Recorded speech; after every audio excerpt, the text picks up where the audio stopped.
Est-ce que nous pouvons acclamer fortement le Seigneur? Je n'entends pas encore tes acclamations. Est-ce que quelqu'un peut pousser des cris de joie dans la présence de notre Dieu?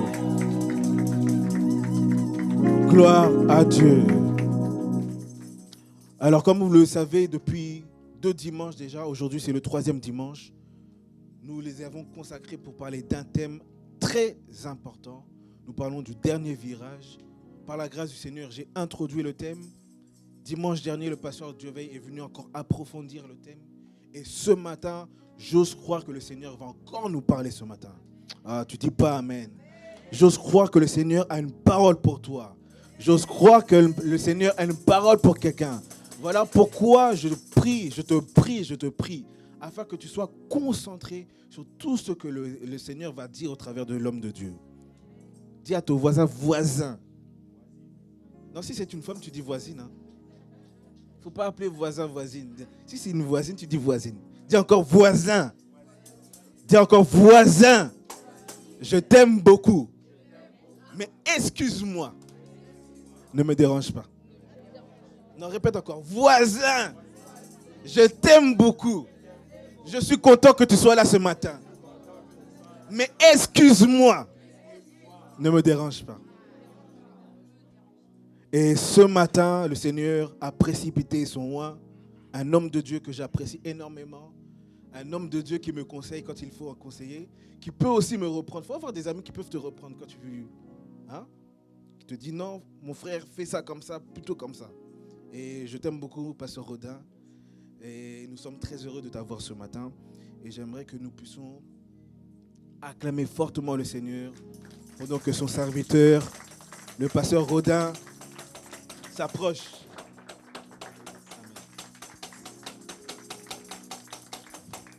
Est-ce qu'on peut faire mieux que ça? Est-ce qu'on peut acclamer le Seigneur? Est-ce que tu peux faire mieux que ton voisin, ta voisine? Est-ce que tu peux célébrer Jésus? Célébrer le roi des rois, le prince de paix, la lumière du monde, celui qui nous permet d'être en ce lieu. Père, merci. Merci pour ta présence. Nous croyons que tu vas nous faire du bien. Je ramène toute pensée captive à l'obéissance du Christ et que ta seigneurie soit encore et encore établie en ce lieu. Pendant la prédication, je chasse loin tout esprit qui ramène la fatigue, le sommeil, divulgation des pensées. Seigneur, je prie que nous soyons fixés sur ce que toi tu vas nous dire. Que l'honneur et la gloire te reviennent à la fin au nom de Jésus. Nous avons ainsi prié, nous disons Amen. Asseyez-vous s'il vous plaît.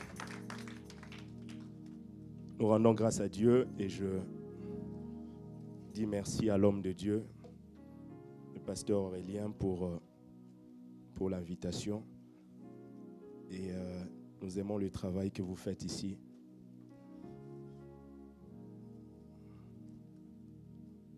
Vous savez, c'est en forgeant qu'on devient forgeron. Et il ne faut pas négliger les faibles commencements. Ce que vous avez commencé, jour après jour, Dieu vous emmènera très loin. Vous emmènera très loin. Nous, on a commencé l'église, on était à la maison. Le jour où j'ai fait l'affiche qu'on commence l'église, le 6 janvier 2019, ma femme avait peur. On n'a personne. On n'a personne, on a Dieu. On n'a personne, mais on a Dieu. Le premier jour, les gens sont venus. Et à la fin, il me dit, mais j'avais un stress. Je dis, mais pourquoi? Il dit, mais on ne connaît personne. Il y a des gens qui commencent, ils ont déjà 50 membres. L'église mère leur donne 100 membres. Mais vous commencez. Mais ce qui était sûr, c'était que lorsque Dieu marche avec un homme, Dieu finit toujours par le distinguer. Alors, pour ne pas prendre beaucoup de temps, je vais vous expliquer 2-3 choses par rapport à ce thème.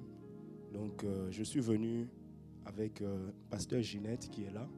Est-ce qu'on peut acclamer le Seigneur pour elle?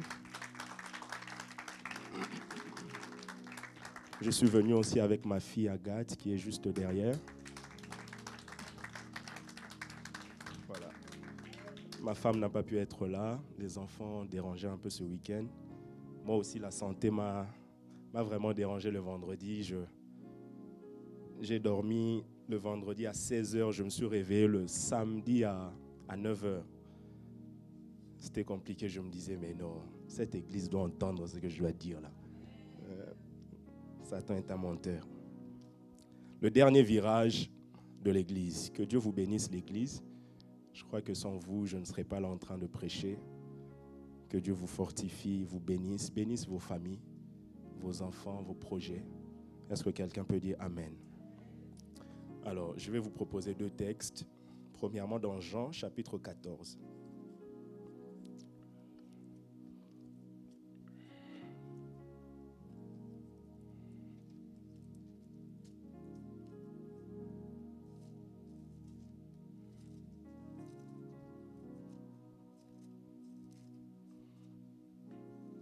Jean 14, du premier verset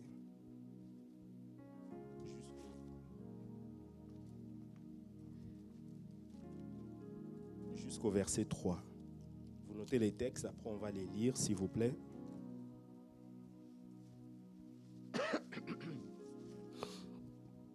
Jean 14, du premier verset au troisième verset, et ensuite on lira 1 Thessaloniciens, chapitre 4, du verset 15 au verset 17. Est-ce qu'il y a quelqu'un qui lit ou je peux lire? Jean chapitre, merci beaucoup.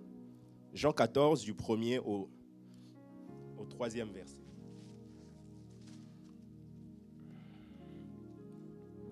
La Bible dit que votre cœur ne se trouble point. Croyez en Dieu et croyez en moi. Il y a plusieurs demeures dans la maison de mon Père. Si cela n'était pas, je vous l'aurais dit. Je vais vous préparer une place. Et lorsque je m'en serai allé et que je vous aurai préparé une place, je reviendrai et je vous prendrai avec moi, afin que là où je suis, vous y soyez aussi. Amen. 1 Thessaloniciens,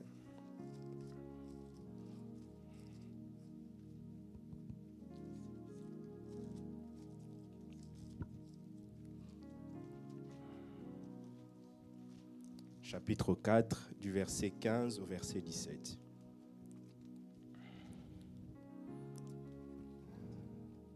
« 1 Thessaloniciens, chapitre 4, du Amen. verset 15 au verset 17. » Amen. Amen. Voici, en effet, ce que nous vous déclarons d'après la parole du Seigneur. Oui. Nous les vivants, restés pour l'avènement du Seigneur, nous ne devancerons pas ceux qui sont morts, car le Seigneur lui-même a un signal donné à la voix d'un archange et au son de la trompette de Dieu, descendra du ciel, et les morts en Christ ressusciteront premièrement.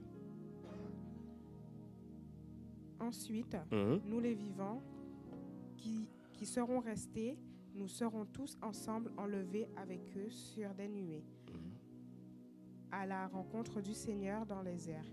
Et ainsi, nous serons toujours avec le Seigneur. Consolez-vous donc les uns les autres par ces paroles. Amen. Asseyez-vous, s'il vous plaît. Alors, nous sommes dans une conférence eschatologique et, comme vous connaissez le thème, c'est le dernier virage de l'Église. Et je prie vraiment que le Seigneur puisse vous ouvrir les yeux encore ce dimanche, que vos yeux s'ouvrent et que vous voyez davantage, afin que les choses de Dieu soient proches de vous. Et vous savez, quand vous lisez 1 Jean, chapitre 2, le verset 27, la Bible dit: pour vous, l'onction que vous avez reçue de lui demeure en vous et vous n'avez pas besoin qu'on vous enseigne. Mais comme son onction, ça c'est dans l'esprit du Saint-Esprit, vous enseigne toutes choses. Vous savez, ici, ça ne signifie pas que Dieu n'a pas besoin d'enseignants, Dieu n'a pas besoin que quelqu'un vienne pour enseigner. Ça signifie juste qu'il n'y a pas un enseignement primordial en dehors de ce que le Saint-Esprit peut donner. Or, lorsque quelqu'un prêche, il doit être animé par l'Esprit. La Bible dit, c'est poussé par l'Esprit que les hommes ont parlé de la part du Seigneur.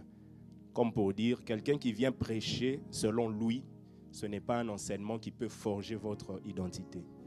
Mais quand quelqu'un prêche, animé par le Saint-Esprit, c'est là que ça peut bouleverser votre vie. Parce qu'un prédicateur authentique est celui qui est conduit par le Saint-Esprit. Et dans ta vie, jour après jour, tu dois être conduit par l'Esprit de Dieu. L'Esprit de Dieu. Il y a tellement de défis en 2021. On termine cette année 2022. Bien aimé, si vous vous laissez conduire par l'Esprit, vous sortirez toujours vainqueur. Que ce soit dans le domaine du mariage, choix du conjoint, que ce soit dans l'avenir des enfants, comment construire l'église, comment bâtir des extensions, comment aller beaucoup plus loin. Le Saint-Esprit ne ment jamais.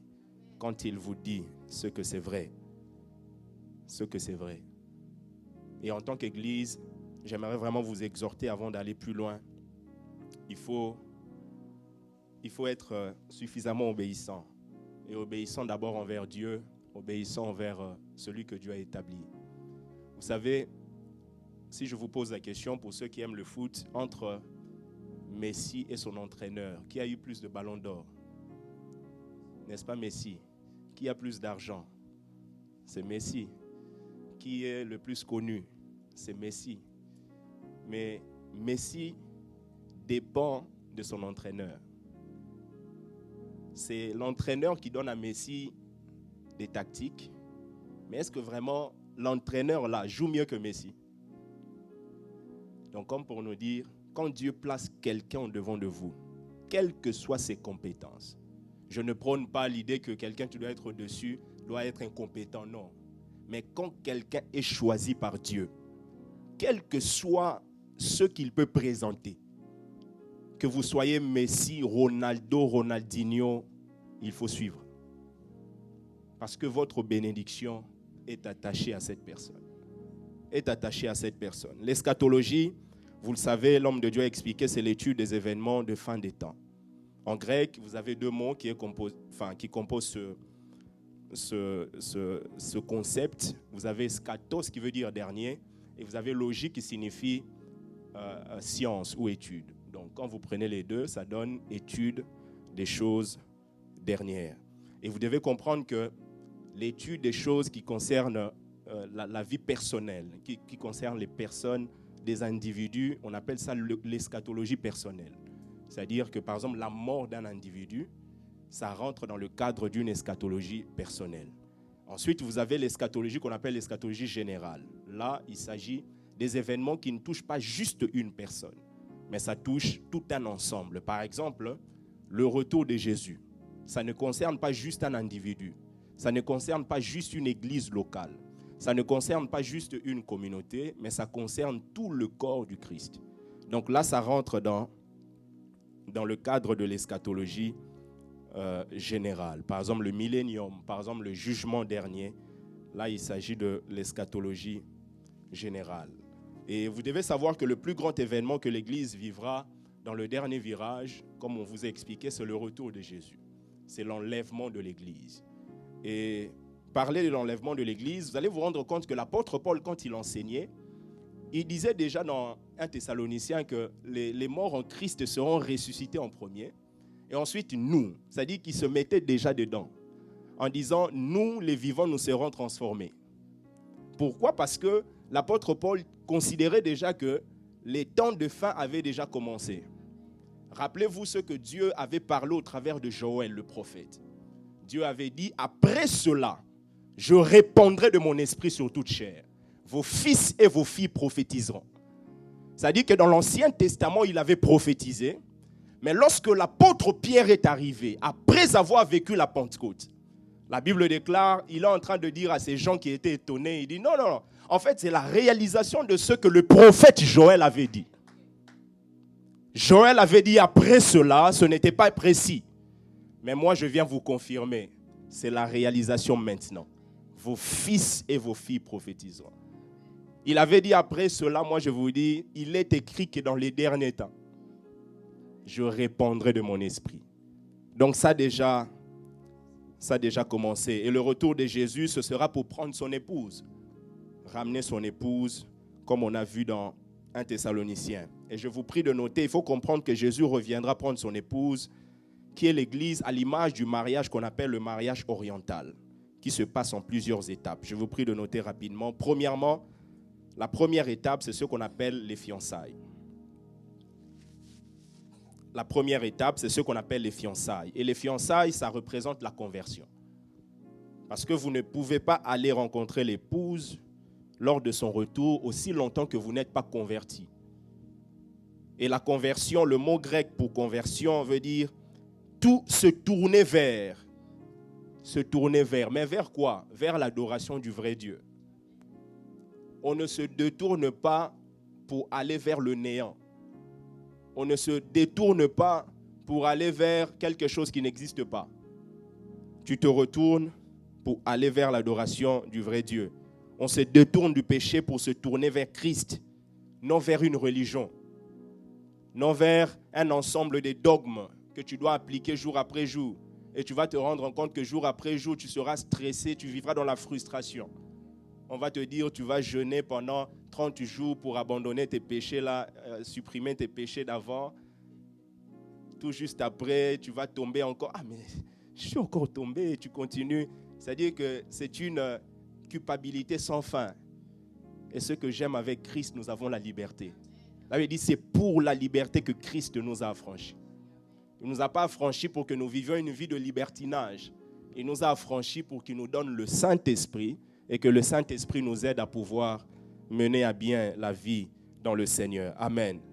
Il reviendra prendre ceux qui sont convertis, les morts en Christ, pas tous les morts en Christ.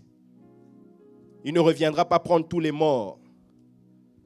Et ensuite, après les fiançailles, vous avez la venue du fiancé qui vient chercher sa fiancée. Premièrement, dans le mariage oriental, vous avez les fiançailles. Deuxièmement, c'est la venue du fiancé qui vient chercher sa fiancée. Ça, c'est l'image de l'enlèvement de l'Église. Parce que scripturairement, aujourd'hui, nous sommes fiancés de Christ. Mais ce que j'aime, c'est que Jésus n'est pas comme les jeunes garçons congolais qui changent des copines jour après jour, qui changent des fiancés. Il peut avoir 4 fiancés. Mais Jésus, il est tellement fidèle, il a déjà versé le sang que le mariage est assuré. Donc, c'est le fiancé qui vient chercher sa fiancée. Et c'est justement ce qui va se faire. Jésus s'arrêtera dans les airs. Il avait dit, les morts en Christ, premièrement, seront ressuscités. En fait, quand l'apôtre Paul le dit comme ça, il voulait régler aussi un problème à l'église. Pourquoi? Parce que plusieurs personnes qui étaient à l'église de Thessalonique s'inquiétaient par rapport aux personnes qui étaient décédées. Mettez-vous à leur place, vous acceptez Christ, mais tout d'un coup, votre maman aussi l'accepte. Tout d'un coup, votre maman part. Vous dites, mais Seigneur, qu'est-ce qui se passe? Il se posait beaucoup de questions. Et l'apôtre Paul, quand il parle à ces gens-là, il dit, mais non, ne vous inquiétez pas, en fait, ceux qui vont connaître l'aspect du surnaturel, là, c'est d'abord eux. Les morts en Christ, premièrement, seront d'abord ressuscités. Et ensuite, nous, les vivants, nous serons changés. Et nous monterons dans les airs, afin de rencontrer celui que nous avons aimé, mais nous n'avons jamais vu. C'est ainsi que quand on prêche de tels messages, il faut être heureux. Je vous dis la vérité. Il ne faut pas être heureux quand on dit, tu te marieras. C'est très beau le mariage. J'encadre des enfants, des filles, des jeunes garçons pour qu'ils se marient. Moi-même, je suis marié. Mais je crois que le retour de Jésus, c'est plus important que le mariage. C'est plus important. Parce que vous pouvez vous marier et rater ce grand rendez-vous. Vous pouvez avoir tout dans ce monde, mais rater ce grand rendez-vous. Et c'est par la puissance de l'Esprit que nous serons ressuscités. La Bible dit, si l'Esprit de celui qui a ressuscité Jésus d'entre les morts habite en vous, celui qui a ressuscité Christ d'entre les morts rendra aussi la vie à vos corps mortels par l'Esprit qui habite en vous. Jésus ne s'est pas ressuscité seul, non. C'est par la puissance du Saint-Esprit qu'il est revenu à la vie. Bien-aimé, si la terre a vomi Jésus, toi aussi, même si tu meurs, la terre te vomira. Demandez aux femmes qui ont accouché. Elles vous diront, quand on arrive vers la fin de la grossesse, les médecins font en sorte que la tête de l'enfant soit en bas. Parce qu'ils savent, si la tête sort, le restant du corps va suivre. Or, la Bible nous montre que Jésus est la tête de l'Église. Comme il est ressuscité, toi aussi faisant partie du corps, tu ressusciteras. Je dis tu ressusciteras. Je dis tu ressusciteras. Je dis tu ressusciteras. Je dis tu ressusciteras. Même si tu le corps, ils ne peuvent jamais tuer l'âme ni l'esprit. Toi, tu finiras par ressusciter. Tu ressusciteras. Et troisièmement, nous avons ce qu'on appelle le repas de noces, qui préfigure le festin des noces de l'agneau. Et cet événement viendra après l'enlèvement. Je n'ai pas beaucoup de temps pour rentrer en détail. Vous voyez dans Apocalypse chapitre 19, le verset 9, la Bible dit « Et l'ange me dit, écris heureux ceux qui sont appelés au festin des noces de l'agneau. » Il me dit, ces paroles sont véritables. Paroles de Dieu. Alors, bien-aimés, excusez-moi. Il faut savoir que ce qui va vous distinguer dans ce monde, ce ne sera jamais votre beauté. Ce ne sera jamais votre habillement. Ce ne sera jamais comment vous parlez français, anglais. Ce qui va vous distinguer dans ce monde, ce ne sera pas là où vous habitez, quelle étude vous avez fait. Ce qui va vous distinguer dans ce monde, notez bien, c'est le choix de Dieu. La verge d'Aaron n'était pas spéciale par rapport aux autres verges. La verge d'Aaron n'avait rien de particulier par rapport aux autres verges. Mais la verge d'Aaron, c'est la seule qui a fleuri. Vous pouvez être dans la tente d'assignation. On peut être tous dans ce monde. On peut être tous dans une salle. On peut être tous dans une ville ou dans une communauté. Seuls ceux que Dieu a choisis finiront par être distingués. Pourquoi est-ce que la verge d'Aaron a fleuri? Ce n'est pas parce que Aaron est plus beau que les autres, prince des nations. Ce n'est pas parce que Aaron est plus intelligent que les autres. Sa verge a fleuri simplement parce que Dieu avait choisi Aaron. Bien-aimé, Dieu t'a choisi d'être ici. Dieu t'a choisi d'être ici. Le choix de Dieu est scellé par le sang qui a été versé à Golgotha. Ça scelle le choix de Dieu. Et vous allez voir en Égypte, Moïse a fait beaucoup de miracles, mais le peuple était toujours esclave. Il a fait beaucoup de prodiges, le peuple était toujours là.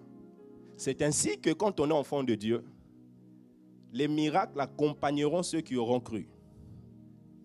Toi, tu ne dois pas suivre le miracle. Le miracle doit t'accompagner. Oh, prophète est sorti en Tanzanie. Tu prends le billet, go. Le pasteur n'est même pas au courant. Plusieurs ici, peut-être vous le faites. Et des fois même dans ton cœur, tu dis, mais qu'est-ce que j'ai à faire? C'est ma vie privée. Ta vie privée? Celui qui est positionné comme étant votre pasteur, il est celui qui veille sur votre âme. Comment je peux veiller sur ton âme et ne pas savoir que tu es parti en Tanzanie? Vous voyez comment les gens sont en train de connaître des problèmes et une fois qu'ils connaissent des problèmes, ils reviennent. Et là maintenant, le pasteur doit commencer à faire encore le travail. S'il vous plaît, aidez votre pasteur.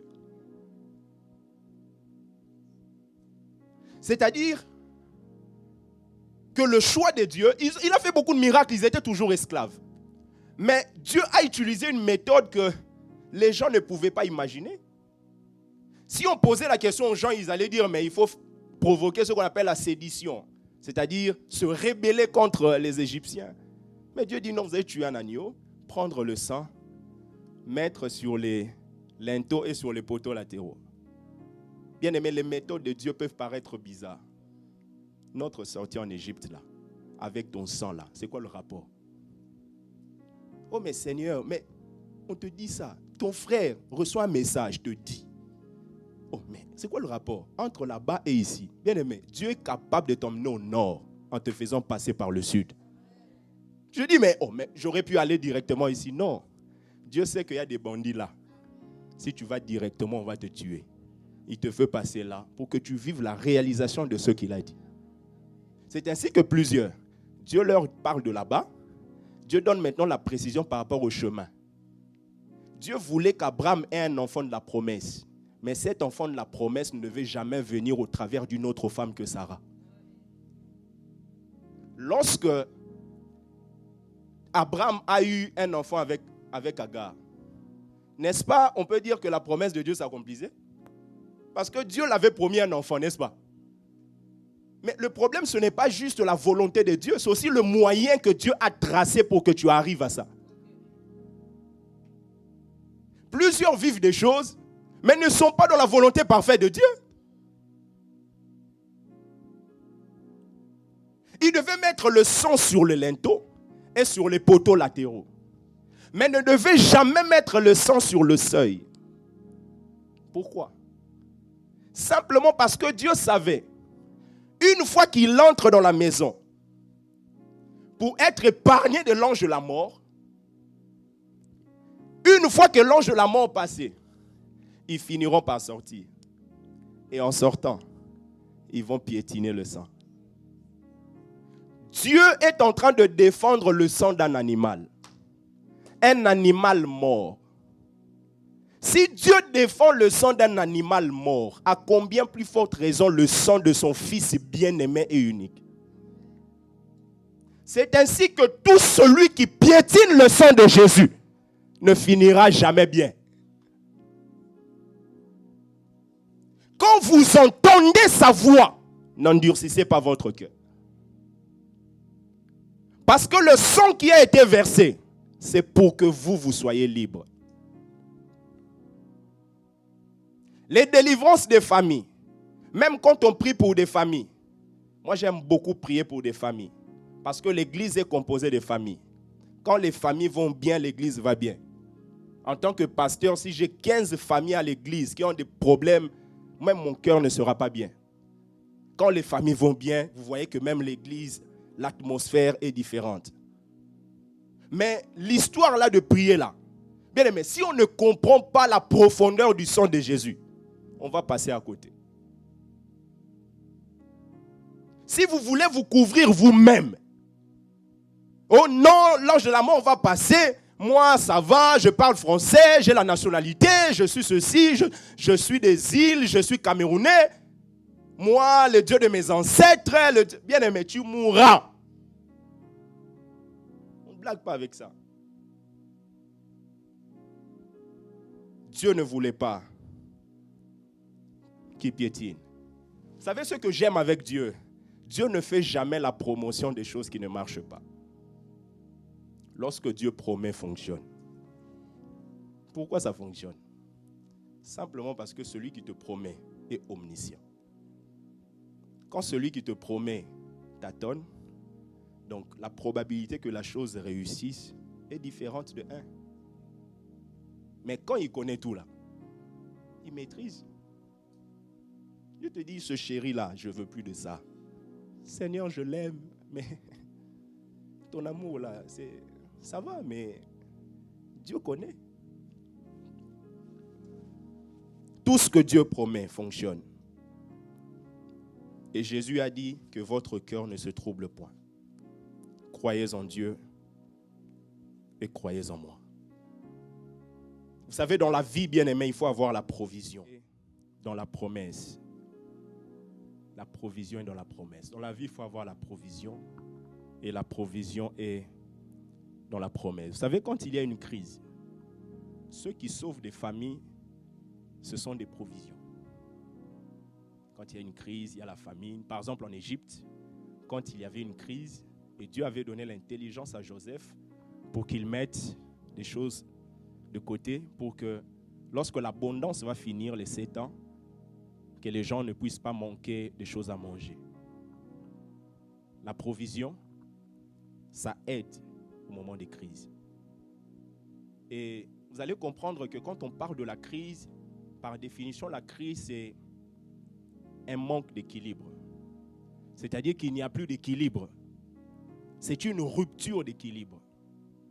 Et quand vous lisez 2 Timothée chapitre 3 à partir du premier verset, l'apôtre Paul dit « Sache que dans les derniers jours, il y aura des temps difficiles, car les hommes seront égoïstes, amis de l'argent, fanfarons. » Il dit « Sache » pour dire, en fait, c'est une prophétie qui ne peut jamais être changée. On ne prie pas pour ça. C'est comme passer son temps à prier pour que Satan se convertisse. Ça ne va pas aboutir. Sache que dans les derniers jours, il y aura des temps difficiles. Il dit les gens seront égoïstes. Ça veut dire quoi? Ça veut dire, dans la relation des hommes avec Dieu, il y aura un déséquilibre.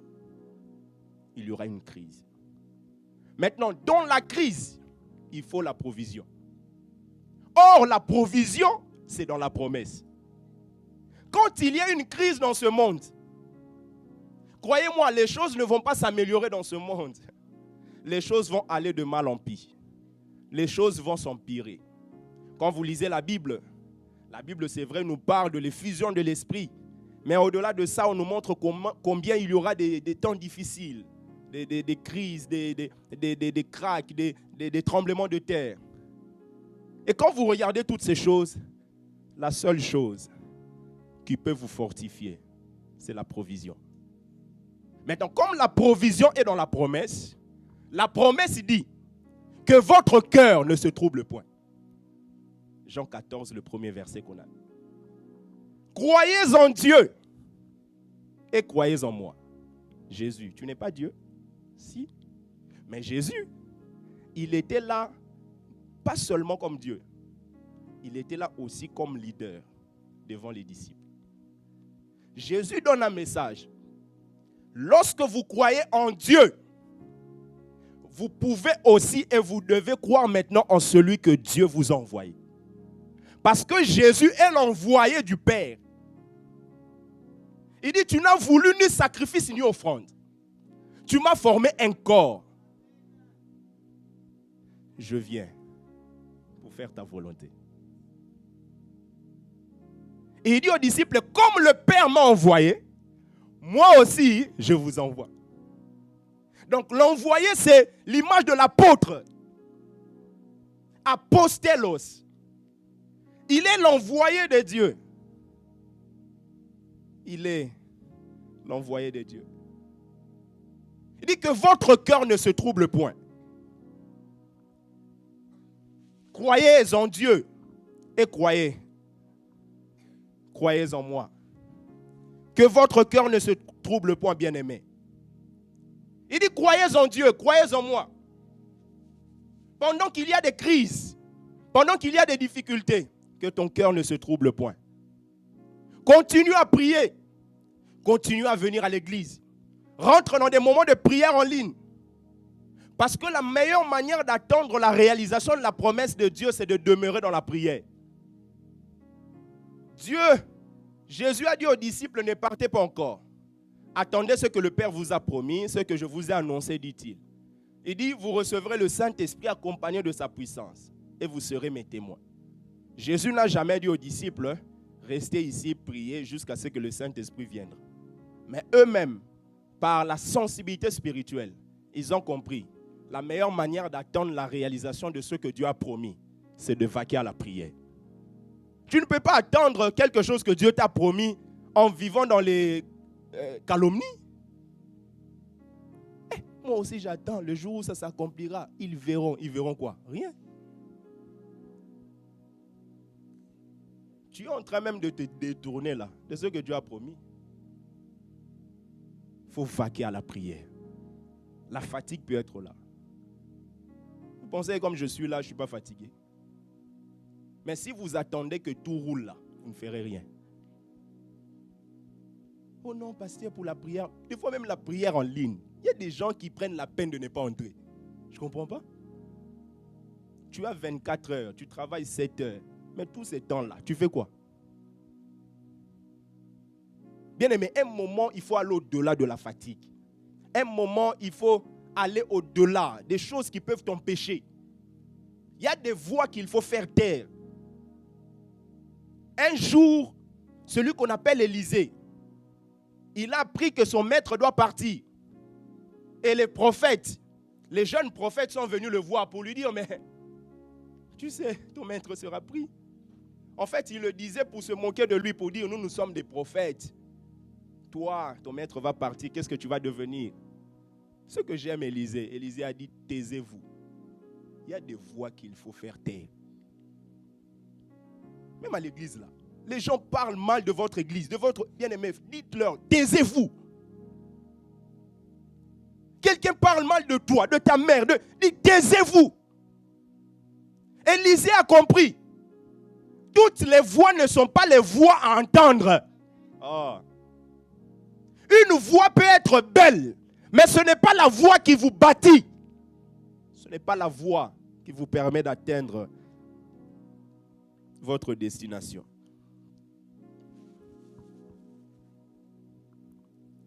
Parce que Jésus comprenait ça et dit, croyez en Dieu et croyez en moi. Croyez en Dieu et croyez en moi. Vous savez, même la multiplication de l'Église ne vient jamais au travers des serviteurs. La multiplication vient au travers des fils. Dieu dit à Abraham, je te bénirai toi, mais je multiplierai ta postérité. La postérité, ce sont les fils d'Abraham.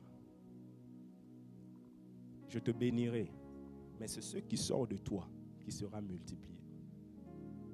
Ceux qui peuvent amener cette église loin, ce sont des fils. Et un fils n'est pas juste quelqu'un qui a reçu Christ ici. Méfiez-vous de ces enseignements qu'on entend à gauche à droite. L'apôtre Paul, quand il rencontre Timothée, on l'appelle disciple. Disciple, cela veut dire qu'il a connu Christ. Disciple, cela veut dire qu'il y a une forme de discipline dans sa vie. Mais cela n'a pas empêché l'apôtre Paul de l'appeler mon fils bien-aimé. Mon fils dans la foi. L'apôtre Paul, quand il parle, il dit, j'ai grandi dans les coutumes de mes pères. Parce qu'il y a plusieurs types de pères. Quand il dit père là, il s'agit des pères lorsqu'il était pharisien. Parce qu'il y a des pères qui peuvent aussi être des pères au niveau de la nation. Que Dieu positionne, c'est-à-dire qu'il transcende des églises locales. Il est positionné comme père, une voix que même les pasteurs établis authentiquement peuvent entendre. Et c'est seulement le fils qui peut ramener la vision du père loin. Eliezer, tu peux être bon serviteur, mais on t'enverra juste pour aller prendre une femme pour Isaac. Mais la multiplication ne viendra jamais au travers de toi. L'apôtre Paul dit aux Corinthiens, 2 Corinthiens chapitre 4 ou 1 Corinthiens chapitre 4. Et ensuite 1 Corinthiens ou 2 Corinthiens chapitre 11. Il dit premièrement, comment est-ce qu'il veut que les Corinthiens soient à son image. Il dit, imitez-moi. Il ne dit pas, imitez-moi comme moi j'imite Christ. Il le dira au chapitre 11. Mais au chapitre 4 de 1 Corinthiens ou 2 Corinthiens, il dit, imitez-moi juste. Maintenant, l'apôtre Paul explique, imitez-moi là, ne doit pas se faire d'une manière très vague. Je vais vous montrer ça d'une manière palpable. Je vais vous envoyer mon fils, Timothée, qui est fidèle et bien-aimé. Qui est bien-aimé et fidèle. En fait, le problème que nous avons très souvent, nous avons des gens qui sont des bien-aimés, mais qui ne sont pas des fils fidèles. Des gens qu'on aime bien, mais eux ne nous aiment pas. Il dit, je vais vous l'envoyer. Pourquoi? Parce que l'apôtre Paul sait, moi je peux ne pas être là, mais le fils qui est fidèle et bien-aimé fera exactement ce que moi je fais. Et c'est comme ça que les choses fonctionnent. Que votre cœur ne se trouble point. Jésus, il avait plusieurs disciples. Il leur dit, oh, celui qui ne va pas manger mon corps, boire mon sang, n'est pas mon... Plusieurs sont partis. Ce que j'aime, Jésus n'a pas suivi les gens. Jésus s'est retourné vers les 12 là qui étaient restés. Il dit, mais et vous, voulez-vous pas partir aussi? Mais Jésus, tu ne comprends pas que ceux-là t'aiment? Non. Parce que Jésus voulait savoir et voulait leur montrer, celui qui doit me suivre avec raison. C'est ainsi qu'il va dire. Mais vous, Pierre va dire, à qui irions-nous? C'est-à-dire que Pierre se présente comme une femme enceinte. Vous savez, une femme enceinte peut entrer ici, qui manque, par exemple, du lait, qui manque des choses en tant que femme, qui entre ici. Son mari est ici. Cette femme ne viendra pas chez moi. Je ne suis pas le propriétaire de la sémence. Cette femme ne viendra pas chez madame. Cette femme viendra voir son mari. Donc, Pierre est en train de dire, comme la parole est l'image de la sémence, il dit, Jésus, c'est vrai que plusieurs sont partis, mais moi j'ai ta sémence. Et comme j'ai ta sémence blanchée, où est-ce que tu veux que j'aille? Je ne peux pas aller loin de toi. Parce que la sémence que j'ai t'appartient. Quand vous savez la sémence de Christ, tout le monde peut quitter cette salle. Tout le monde peut abandonner l'église. Tout le monde peut rejeter Jésus. Mais vous, la sémence va parler. Oh, Gladaché. Où irions-nous? Parce que c'est toi qui as les paroles de la vie éternelle. C'est toi. Que votre cœur ne se trouble point. Croyez en Dieu et croyez en moi. Premièrement, c'est votre relation avec Dieu. L'eschatologie, beaucoup de choses à dire. Mais en tant qu'Église, tu ne dois jamais rater l'enlèvement. Pour cela, il faut que ta relation avec Dieu soit fluide. Ta communion avec Dieu. Et pour cela, ça passe par la repentance. La repentance quotidienne. Regardez un peu l'histoire de Judas. Judas, quand il vend Jésus là, Judas, je vais vous lire ce texte comme ça vous allez mieux comprendre.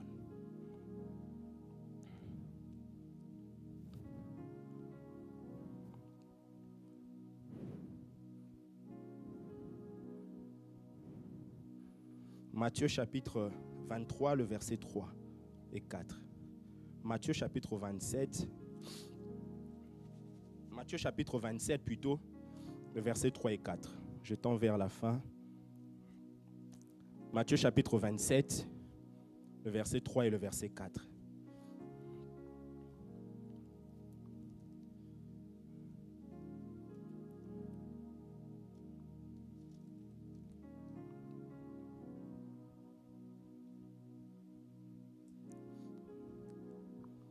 Parce que la repentance, on la pensée grecque, c'est de changer la mentalité. Et dans la pensée hébreu, c'est de faire un demi-tour. Et quand vous associez les deux, ça fait changer de mentalité en changeant de direction. Changer de direction. Et quand vous parlez, vous regardez la vie de Judas, Matthieu 27, versets 3 et 4. La Bible dit, alors Judas, qu'il avait livré, voyant qu'il était condamné. Et ensuite, la Bible dit quoi? Se repentit. Et ensuite, vous pouvez dire ça plus fort, s'il vous plaît? Ah, avant d'aller plus loin. Il sait. Et ensuite, donc le gars, il se répand. Il rapporte l'argent. Il a restitué. On continue, s'il vous plaît. Ah, il reconnaît son péché. Continue. Il reconnaît que celui-là, il est. Et ensuite, Le verset 5, s'il vous plaît.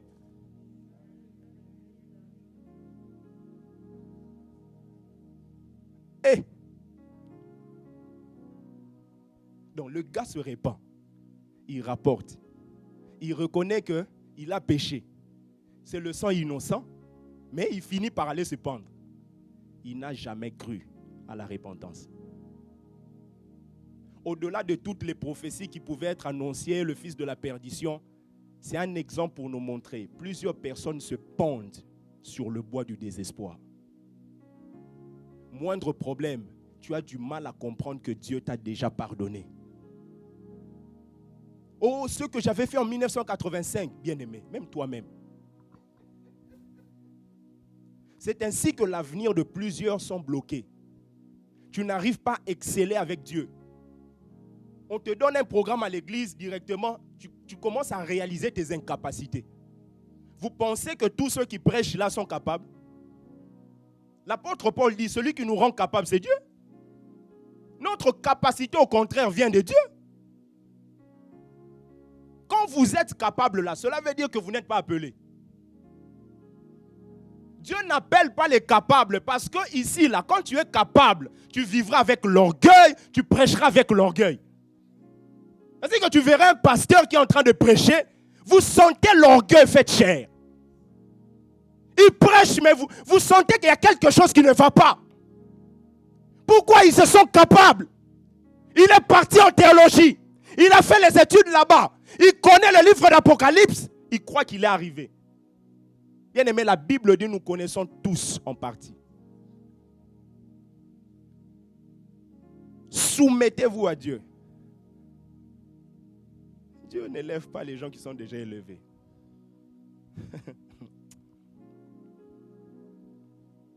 Il ne croyait pas. Il voyait ignoble son acte.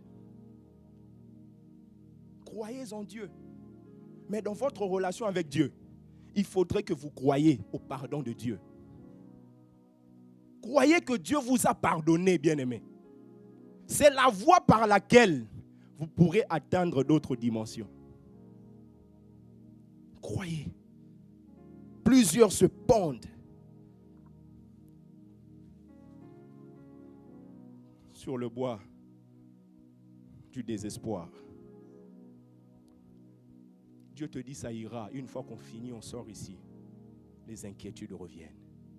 Tu commences à te poser des questions. Tu te pends toi-même dans l'arbre de l'amertume, désespoir. Bien-aimé, il y a des gens qui sont même déçus de Dieu. Peut-être vous ne le dites pas. Parce que vous savez que si vous le dites, à l'église, certains vont dire, vous êtes des gens de peu de foi.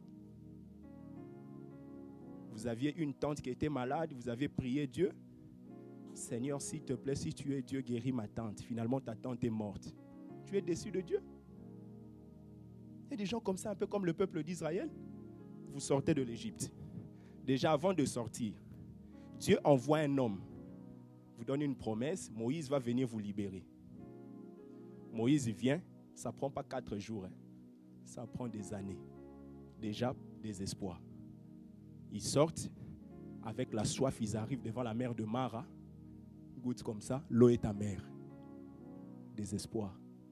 Et cette eau, Dieu voulait enseigner au peuple qu'en vous, il y a l'amertume.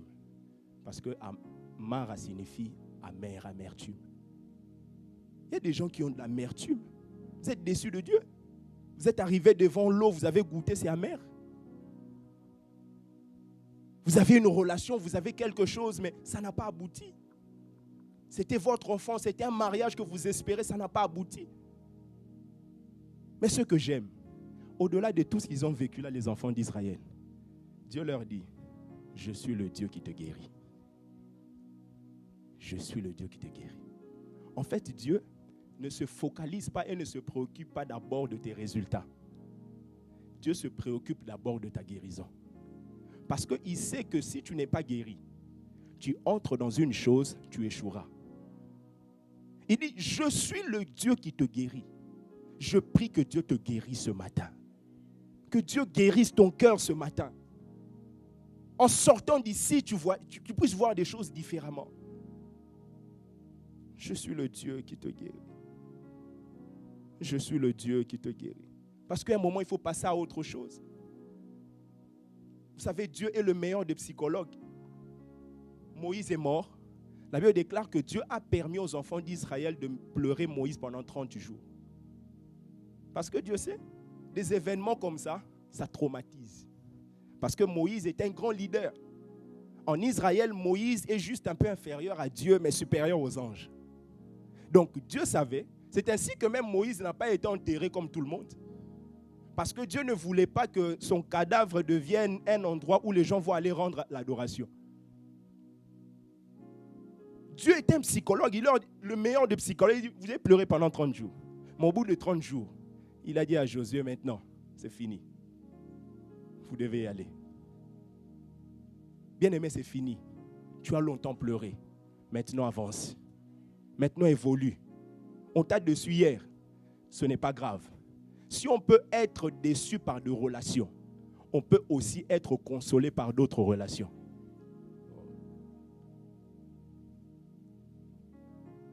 Isaac a perdu sa mère.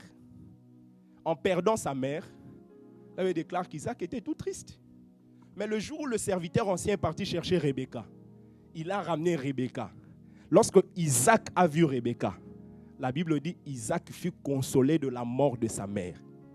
C'est-à-dire qu'il y a des choses qui peuvent vous blesser hier, mais Dieu peut vous envoyer des relations qui vous consolent.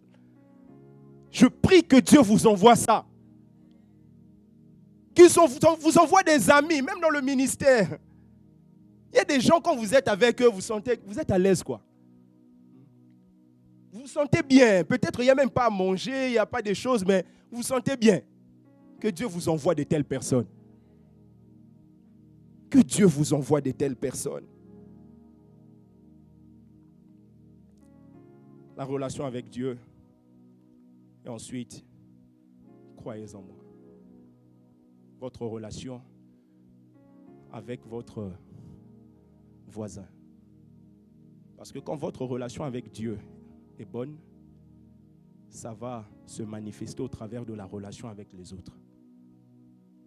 Rappelez-vous, Jésus n'avait pas de croix. À Golgotha, là, il n'y avait pas de croix pour Jésus. Jésus a pris la croix d'un voleur. C'est-à-dire la croix là était destinée à un voleur, qui est l'image de toi et moi. Jésus s'est identifié à ce voleur que nous sommes pour mourir. Donc, il s'est identifié à un homme. Donc Jésus était fils de l'homme. Quand il dit croyez en Dieu, croyez en moi, il veut montrer aussi la relation que tu dois avoir avec les autres. La vie chrétienne ne se limite pas dans ta relation avec le Père. Ça se déverse et se manifeste dans ta relation avec les autres. Comment tu peux dire que tu seras un grand adorateur au ciel si ici tu n'arrives déjà pas à adorer? Au ciel, c'est la continuité de ce qu'on a déjà commencé sur la terre. Ça va évoluer comme ça. Mais ça commence ici. Ça commence ici. C'est ta relation avec le Père qui va continuer. Ta relation avec les autres qui doit connaître le déversement de votre relation avec le Père. Vous savez, quand votre relation est intime avec le Père, dans ce monde, vos réactions seront différentes. Parce qu'on ne juge pas un enfant de Dieu au travers de ses actions. Parce que ses actions peuvent être préméditées. Quelqu'un peut être là, il vient, il veut juste avoir une place pour prêcher. Pasteur, pour la salle, je donnerai 400 €. C'est prémédité pour juste avoir une certaine place. Mais les réactions, vous ne pouvez pas préméditer ça. Tu sors de ta voiture, pouf, quelqu'un te dit, faux pasta. Là où toi tu es, il y a le sang d'Adam qui monte et il y a le sang de Jésus qui parle. Maintenant, tu vas suivre celui qui monte ou celui qui parle.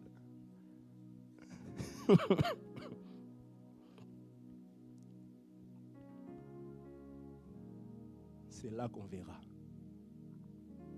C'est dans les réactions. Je prie que vos réactions soient dignes des enfants de Dieu. Soient dignes des enfants de Dieu. Jésus reviendra prendre son ecclésia. Dans ce monde, ne soyez pas comme Adam. Adam a vécu combien d'années?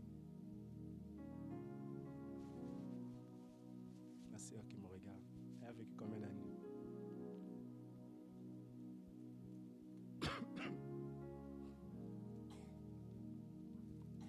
C'est là qu'on voit la dimension de l'école à l'église.